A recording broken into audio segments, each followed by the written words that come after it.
I survived a cult. When I was around 7 years old, my mom and dad started bringing me and my younger sister to a new church.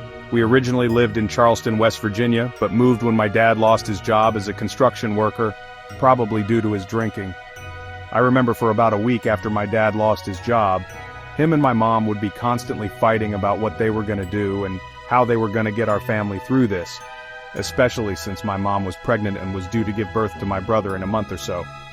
My dad walked in one day and said we needed to move, and he knew the answer to all our problems. We picked up everything and moved to the middle of the state to a small town called Clay, West Virginia.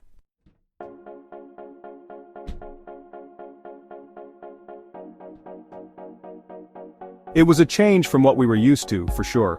West Virginia is made up of a lot of small, sleepy towns inhabited by your stereotypical country or hill folk that were either nice as could be, or very cold and hating to outsiders. Sadly, it's usually the latter, and Clay was definitely one of these towns. Granted, Charleston isn't the biggest city with around 40,000 people, but by West Virginia standards, that's basically New York City. So, this move to the middle of nowhere was definitely an adjustment. The whole way driving over, I remember my dad having a big grin on his face like he was a kid in a candy store excited to show us our new lives. Him and my mom obviously did some talking the night before we left, and she seemed a little less apprehensive about the whole situation than when he first dropped the bomb.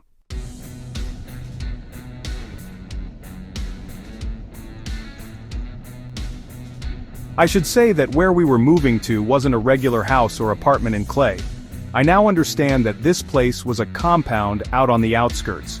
Pulling up to the massive fenced-in area, me and my sister looked at each other, confused about our new living arrangements. "Austin, what is this place?" Susan: "Yeah, Tim, this isn't like what you were telling me last night." Tim: "I know it looks a little off, Susan, but trust me, I already checked this place out, and you'll love it when you see how nice it is inside." We pulled up to the gate where a man stood outside with a rifle in his hands. Now I know to the average person this would set off huge red flags, but keep in mind that the area we were in, it was not that uncommon of a sight to see a man walking with a shotgun or rifle through town, into stores, or having a rack on the back of their pickup truck. The man came to our window, and my dad told the man to let Father Williams know that the Landry family has arrived. The man radioed in and opened the gate for us to drive in. Driving into the compound was like driving into a different world entirely. The main road we drove on was lined with wooden cottages, all closely built right next to each other on each side. Families were outside having BBQs, laughing and smiling, and kids were running around playing games. This looked almost like the picture-perfect suburban neighborhood. This was far different from the neighborhood that me and my sister were accustomed to, and we were already looking forward to meeting all the other kids around our new home. Passing by what looked like endless rows of copy-and-paste homes, we parked outside of a giant 4-story concrete building. A tall, pasty white bald man wearing aviator sunglasses and all-white robes stood outside the doors with a large car salesman-like smile and his arms wide open. We opened the doors and got out of the car. He walked up to us and introduced himself. "Father Williams, it's a pleasure to meet your beautiful family finally, Tim." Tim: "Yes, Steve, Father Williams, this is my loving wife Susan and my kids I was telling you about." Father Williams: "Oh, the lovely Susan I've heard so much about. It's a pleasure to finally meet you. Tim talked so highly of you when we met." Susan: "It's nice to meet you, Father. Tim has a lot of good things to say about you. He says that you basically saved his life from the way he was talking you up the other night." Father Williams: "Well, when I met your husband that night I could just tell that he needed the Lord to step in and bless him with his all-forgiving spirit, and I'm just glad he was willing to accept." He lowered his hands and his head and fixed his gaze on me and my sister. Father Williams: "Now, who are you two wonderful gifts from our Lord?" "Austin! I'm Austin! It's nice to meet you, Father Williams." Father Williams: "And how old are you, Austin?" "Austin, I'm 7. Father Williams: "That's great, and now you, little miss, what is your name?" "Mary. My name's Mary, and I'm 3 years old." Father Williams: "It's very nice to meet you two. I do look forward to getting to know the both of you more. Now, Landry family, I welcome you to our humble land that we like to call Canaan. You will be staying in cottage 145.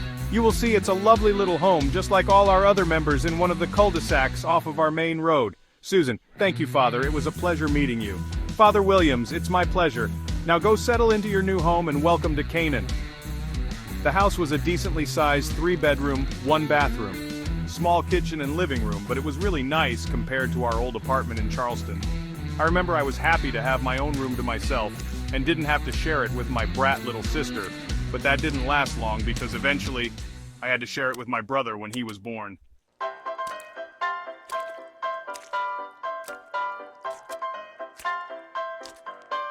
Years later, when I was 12 years old, my sister was 8 and my new brother Caleb was 5. We all adjusted to life in the compound. We never left. He had no need to. My parents would always be outside chatting with the neighbors, having dinners or grilling and having a few drinks together. Except for my dad, he gave up drinking when we moved to the compound but still would chat and hang out with the neighbors all the same, while my siblings and the neighbor kids would all hang out and play games ourselves. One day while we were all playing, one of the neighbor's kids named Alex brought up something rather disturbing that, even to my 12-year-old self, knew something was up. Alex was 6 years old and this is what he said. "Alex, Father Williams brought me into his room earlier to play, just me and him. Mary lucky. I wish I could go play with Father Williams. Austin, what did you and Father Williams play?" "Alex, we played rock, paper, scissors, and the loser had to take off a piece of their clothes."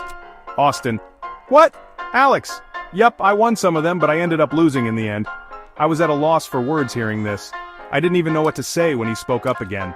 "Alex, after we played, he told me to have my sister come in and play with him alone. She must have lost because she ran out crying after a while." Alex's sister was 14 years old. "Mary, I want to play with Father Williams." Austin, "No!" I screamed and all the kids around us went silent and stared at me. I ran back inside and closed the door to my room behind me. I didn't understand exactly what was going on, but I knew it wasn't right. I told my parents what Alex said and they looked at each other confused. "Tim, why would that Johnson kid make up such a thing like that?" "Susan, I know, right? He doesn't seem like the kind of kid to make up crazy stories like that." "Tim, he must get it from his father. You know Zach and his old college stories," my dad says, and both my parents share a hearty laugh. "Austin, I'm serious, Mom and Dad." "Tim, Austin, I wouldn't think too much about it. The kid is 6. He's probably just making up stories for attention." "Austin, but Tim, go to bed, Austin, it's getting late," my dad says, walking away with my mother to their room and closing the door.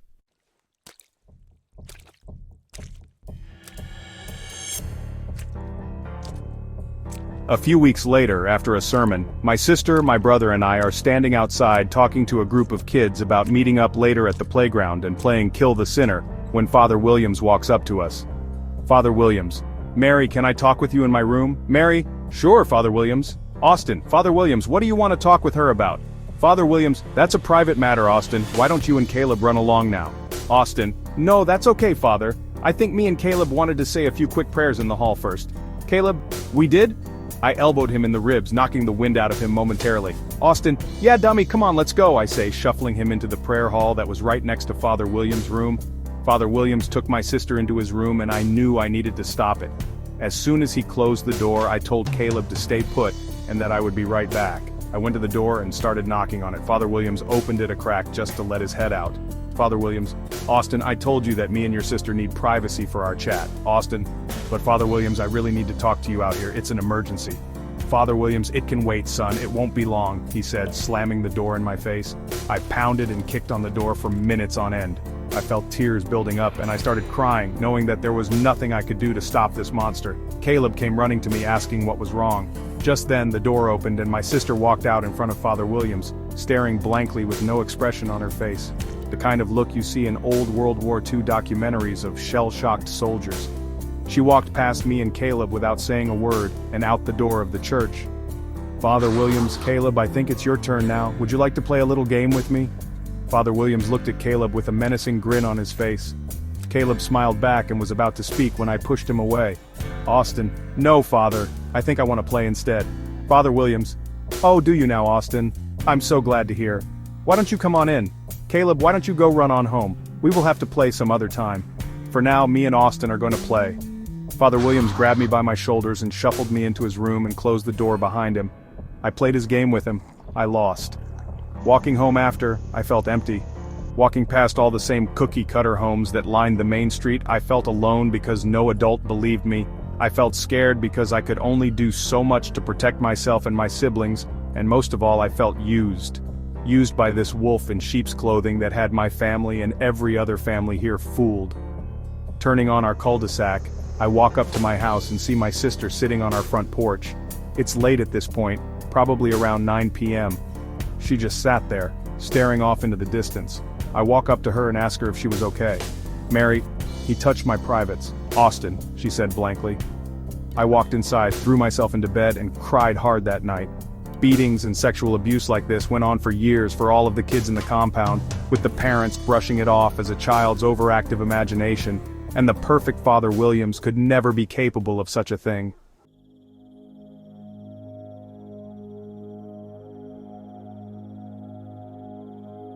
Years later, I will always remember the day because I was 16, about to celebrate my 17th birthday the next day. Father Williams calls an emergency meeting over the intercom system. This has never happened before, and every family met together in the church. Confused banter between families encompassed the large room when, after a few minutes, the armed guards closed the doors, entering the church and exiting. Father Williams exited his room with 4 more armed guards, 2 at each of his side, walking up to his podium. The room went silent. "Father Williams, brothers and sisters, I regret to inform you that the day that has been foretold, that the armies of Babylon will invade our sacred land, has come upon us." Murmurs among the crowd began and were quickly silenced, with Father Williams' next statement. "Father Williams, a Judas has been in our congregation the entire time and has told the armies of Babylon of our sacred land that we hold near and dear to our hearts, and I refuse to allow my children to suffer at the hands of this brutal army. I have prepared for us all a final stance. My children, believe me when I say I will gladly fight to the death with this army in the name of God. However, this is simply a battle that cannot possibly be fought when our innocent young beautiful children are at risk of being taken and have Lord knows what happens to them. Instead, I have prepared a message for these tyrant armies that you cannot take our children and our pride. We will go out with our heads held high, and we will not be afraid to join our Lord God in our new Canaan within his kingdom." Father Williams holds his arms up high and faces his head toward the ceiling. Women from the kitchen come and hand out paper cups with 2 pills each in them to all the members. "Father Williams, God is ready for us. Do not be afraid, my children. I will see you all on the other side." Most people took their pills and helped their children take their pills as well. Some didn't, and broke windows trying to escape. The guards shot the ones who did, and forced others who were reluctant to take their pills. When it came to my family, my mom and dad sat with smiles and helped my brother and sister take their pills. I know Caleb didn't fully understand what was going on, so he just went with what everyone else was doing. Mary really did believe in Father Williams, even after the abuse she suffered at his hands. As for me, I made up the excuse that I needed to pray before I took mine, and my parents happily allowed me to before saying, "Tim, see you on the other side, son," and downing their pills. Bodies started dropping and chaos was still ensuing. I watched as my family dropped and started convulsing and foaming at the mouth, wide-eyed and smiles on their face. I looked around as other families were dropping in similar circumstances and others being gunned down. I was on my knees in prayer, praying to God to get me through this nightmare, praying that my family may enter the kingdom of heaven, and most of all praying that none of this was real. However, the last part of my prayer would go unfulfilled. The level of fear I had at this point was overwhelming. Should I run? Should I fight back? I laid down pretending to be dead among the chaos, and prayed again that the guards wouldn't notice I was not actually dead and kill me. In the distance, I hear police sirens and helicopters getting closer and closer.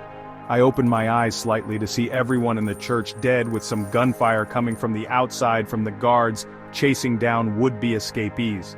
The only person left alive in the church is me and the Father. He picks up his Bible and starts heading towards the door. I stand up, surrounded by the hundreds of bodies of men, women, and children around me. The sirens and helicopters grow closer and the gunfire still rings throughout the night. I stare dead at the Father and he stares back at me and smiles. He calls over the radio for some guards to the church immediately. "Father Williams, you had a wonderful family, Austin. I'm sorry it has to be this way. I truly am. Austin, fuck you. You're the devil." "Father Williams, how wrong you are, sweet Austin. Austin, you're right. You're not the devil. You're a sad, disgusting excuse of a human being and you will be punished. Austin, you raped my sister, you raped me, and you killed my family. I look forward to the day I see you again and can inflict the pain you inflicted on so many people, whether it's in this life or the next," I say, staring at him with the most hatred I've ever felt in my life. The guards burst through the church door and aim their weapons at me. I stare at the Father one last time before simply saying, "Austin, fuck you," and popping my pills. The world starts fading around me. The helicopters sound right above me and the cops sound like they've breached the compound by now. I watch as the father laughs hysterically and opens up a hatchway next to his podium and he walks under it, laughing and smiling at me as I fade to black.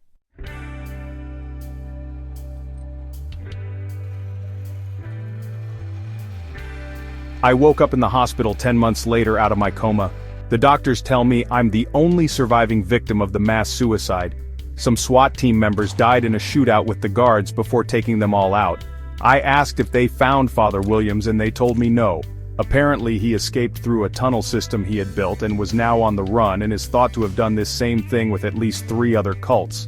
It just happens that this one was the largest by far. I'm out of the hospital now after some time with therapists and changing my name to avoid the news harassing me. I'm alone in this world. I lost my mom, my dad, my sister, my brother, and my friends. But I try not to focus on those feelings. With all the trauma I experienced, I pretty much became numb and still haven't fully processed what happened. I can't focus on that now though because now I have a mission. This is a message to Steve Williams, or should I say Eric Bukowski. I know where you are. I know you're down in El Dorado, Arkansas at a small church preaching right now, recruiting new members to your congregation with your silver tongue. I know this because I've looked over every newspaper and news site online in America until I happened to come across your evil, shit-eating grin, waving to a crowd in a local parade with your new loyal, brainwashed followers following behind you, posted in a small local newspaper. I'm on my way to you now, Eric, and I promise you in the name of God I will kill you. Super 2, Timothy 315, NKJV, on-screen text, black background.